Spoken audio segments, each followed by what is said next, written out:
राधे, जय Shri Shyam. I hope कि आप लोग मस्त होंगे, स्वस्थ होंगे। आपको और आपके परिवार को माता रानी हमेशा खुश रखें। जितने भी मेरे सब्सक्राइबर हैं उनको दिल से थैंक यू। और प्लीज जो लोग मेरे चैनल पे न्यू है, प्लीज मेरे चैनल को सब्सक्राइब कर लीजिए, लाइक कीजिए और ज्यादा से ज्यादा लोगों को शेयर कीजिए, जिससे भगवान के प्रति लोगों को और भी विश्वास हो जाए। तो चलिए सुनते हैं एक सत्य घटना, तो और भी भगवान के प्रति आप लोगों को और भी विश्वास हो। तो चलिए स्टार्ट करती हूँ। आंखों देखे अपराध, एक वैद्य की सत्य कहानी। तो प्लीज ये कहानी बीच में अधूरा छोड़ के ना जाएं, नहीं तो कोई भी लाभ नहीं होगा। तो चलिए स्टार्ट करती हूँ। एक पुरानी सी इमारत में था वैद्य जी का मकान था। पिछले हिस्से में रहते थे और अगले हिस्से में दवाखाना खोल रखा था। उसकी पत्नी की आदत थी कि दवाखाना खोलने से पहले उस दिन के लिए आवश्यकता सामान एक चिट्ठी में लिखकर दे देती थी। वैद्य जी गद्दी पर बैठकर पहले भगवान का नाम लेते, फिर वह चिट्ठी खोलते। पत्नी जो बातें लिखी होती उसके भाव देखते, फिर उसका हिसाब करते, फिर परमात्मा से प्रार्थना करते कि हे भगवान, मैं केवल तेरे ही आदेश के अनुसार तेरी भक्ति छोड़कर यहाँ दुनियादारी के चक्कर में आ बैठा हूँ। वैद्य जी कभी अपने मुंह से किसी रोगी से फीस नहीं मांगते थे। कोई देता था, कोई नहीं देता था। किंतु एक बात निश्चित थी कि जो ही उन दिन के आवश्यक सामान खरीदने योग्य पैसे पूरे हो जाते थे, उनके बाद वह किसी से भी दवा के पैसे नहीं लेते थे, चाहे रोगी कितना ही धनवान क्यों ना हो।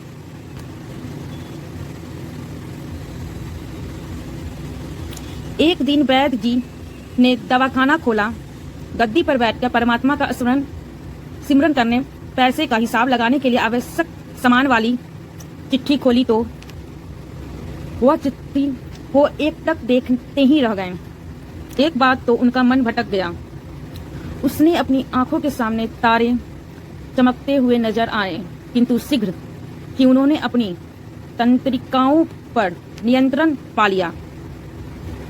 आटे, दाल, चावल आदि के बाद पत्नी ने लिखा था, बेटी का विवाह 20 तारीख को है। उसके दहेज का सामान। कुछ देर सोचते रहे, फिर बाकी चीजों की कीमत लिखने के बाद दहेज के सामने लिखा, यह काम परमात्मा का है, परमात्मा जाने। चलिए और भी आगे करते हैं। एक दो रोगी आए थे, उन्हें वैद्य जी दवाई दे रहे थे। इसी दौरान एक बड़ी सी कार उनके दरवाजे के सामने आकर रुकी। वैद्य जी ने कोई खास तवज्जो नहीं दी, क्योंकि कई कारें वाले उनके पास आते रहते थे। दोनों मरीज दवाई लेकर चले गए। वह सुटेट बुटेट साहब कार से बाहर निकले और नमस्ते करके बेंच पर बैठ गए। वैद्य जी ने कहा कि अगर आपको अपने लिए दवा लेनी है तो इधर स्टूल पर आएं, ताकि आपकी नाड़ी देख लूं, और अगर रोगी की दवाई लेकर जाना है तो बीमारी स्थिति की वर्णन करें। अगर आपको ये इतना स्टोरी अगर अच्छा लगा, प्लीज प्लीज प्लीज मेरे चैनल को लाइक कीजिए, प्लीज आगे और सुनिए। वह साहब कहने लगे, वैद्य जी आपने मुझे पहचाना नहीं। मेरा नाम कृष्ण लाल है, लेकिन आप मुझे पहचान भी नहीं कैसे सकें, क्योंकि मैं 15-16 साल बाद आपके दरवाजे पर आया हूँ। आपको पिछली मुलाकात का हाल सुनाता हूँ, फिर आपको सारी बात याद आ जाएगी। जब मैं पहली बार यहाँ आया था तो मैं खुद नहीं आया था, अपितु ईश्वर मुझे आपके पास ले आया था, क्योंकि ईश्वर ने मुझ पर कृपा की थी और वह मेरा घर आबाद करना चाहता था। हुआ इस तरह था कि मैं कार से अपने पैतृक घर जा रहा था। बिल्कुल आपके दरवाजे के सामने हमारी कार पंचर हो गया। ड्राइवर कार का पहिया उतार कर पंचर लगवाने चला गया। आपने देखा कि गर्मी में कार के पास खड़ा था, तो आप मेरे पास आए और दवाखाने की ओर इशारा किया और कहा कि इधर आकर कुर्सी पर बैठ जाएं।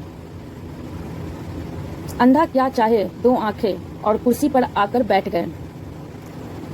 ड्राइवर ने कुछ ज्यादा ही देर लगा दी थी।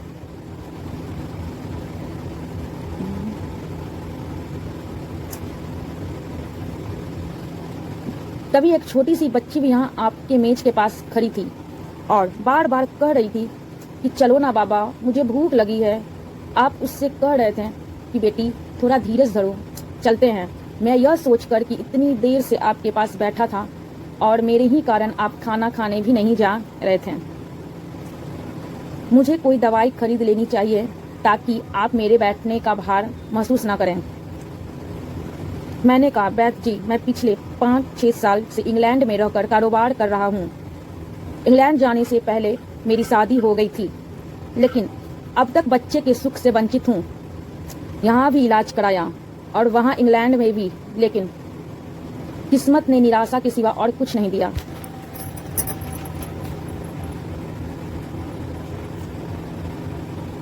आपने कहा था कि मेरा भाई भगवान से निराश न हो। याद रखो, उसके कोष में किसी चीज की कोई कमी नहीं है। आस, औलाद, धन, इज्जत, सुख दुख, जीवन मृत्यु, सब कुछ उसी के हाथ में है। यह किसी वैद्य या डॉक्टर के हाथ में नहीं होता है और न ही किसी दवा में होता है। जो कुछ होना होता है वह सब भगवान के आदेश से होता है।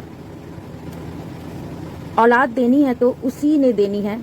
मुझे याद है आप बातें करते जा रहे थे और साथ साथ पुड़िया भी बनाते जा रहे थे। सभी दवा अपने 2 भागों में विभाजित कर दो, अलग अलग लिफाफों में डाली थी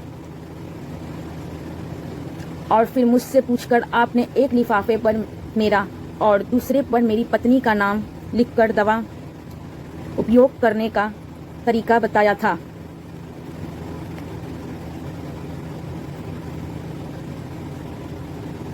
मैं तब दिल्ली से वह दवाई ले ली थी, वैद्य जी से वह दवाई ले ली थी, क्योंकि मैं सिर्फ कुछ पैसे आपको देना चाहता था। लेकिन जब दवा लेने के बाद मैंने पैसे पूछे तो आपने कहा था बस ठीक है।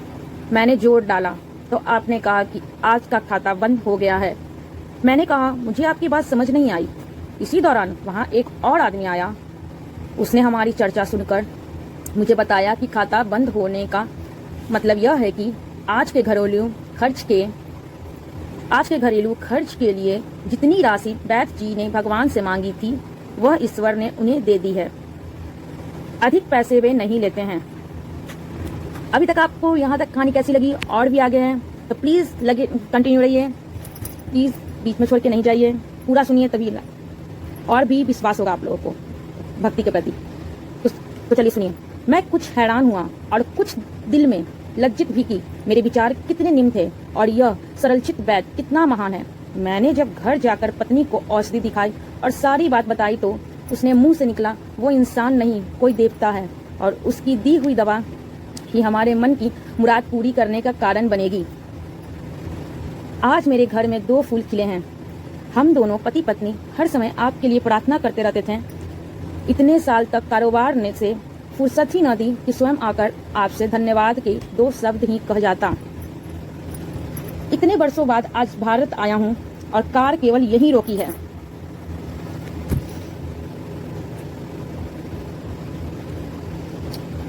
वैद्य जी, हमारा सारा परिवार इंग्लैंड में सेटल हो चुका है। केवल मेरी एक विधवा बहन और अपनी बेटी के साथ भारत में रहती है। हमारी भांजी की शादी इस महीने की 21 तारीख को होनी है। न जाने क्यों जब मैं अपनी भांजी के भात के लिए कोई सामान खरीदता था तो मेरी आंखों के सामने आपकी वह छोटी सी प्यारी सी बेटी भी आ जाती थी और हर सामान में दोहरा खरीद लेता था।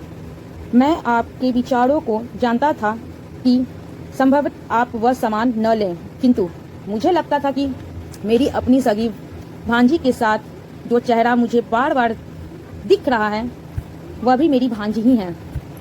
तो मुझे लगता था कि ईश्वर ने इस भांजी के विवाह में भी मुझे भात भरने की जिम्मेदारी दी है।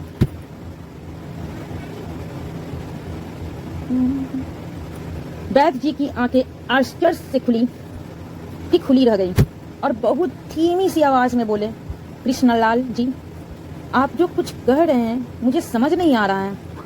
ईश्वर की यह क्या माया है? आप मेरी श्रीमती के हाथ की लिखी हुई यह चिट्ठी देखिए। और वैद्य जी ने चिट्ठी खोलकर कृष्णलाल जी को पकड़ा दी।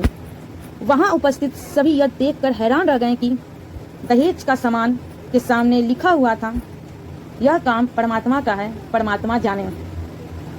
इतना स्टोरी सुन के आपको कैसा लगा?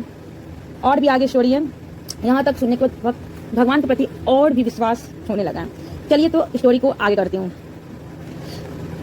कांपती सी आवाज में वैद्य जी बोले, कृष्णलाल जी, विश्वास कीजिए कि आज तक कभी ऐसा नहीं हुआ कि पत्नी ने चिट्ठी पर आवश्यकता लिखी और भगवान ने उसे दिन नहीं उसकी व्यवस्था न की कर दी। उसकी बातें सुनकर तो लगता है कि भगवान को पता है कि किस दिन मेरी श्रीमती क्या लिखने वाली है, अन्यथा आपके इतने दिन पहले ही सामान खरीदना आरंभ न करवा दिया होता। परमात्मा ने, वाह भगवान वाह, तू महान है, तू दयावान है। मैं हैरान हूँ कि वह कैसे अपने रंग दिखाता है।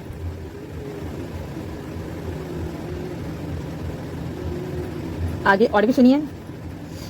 वैद्य जी ने आगे कहा, संभाला है, एक ही पाठ पढ़ा है कि सुबह परमात्मा का आभार करो, शाम को अच्छा दिन गुजरने का आभार करो, खाते समय उसका आभार करो, सोते समय उसका आभार करो।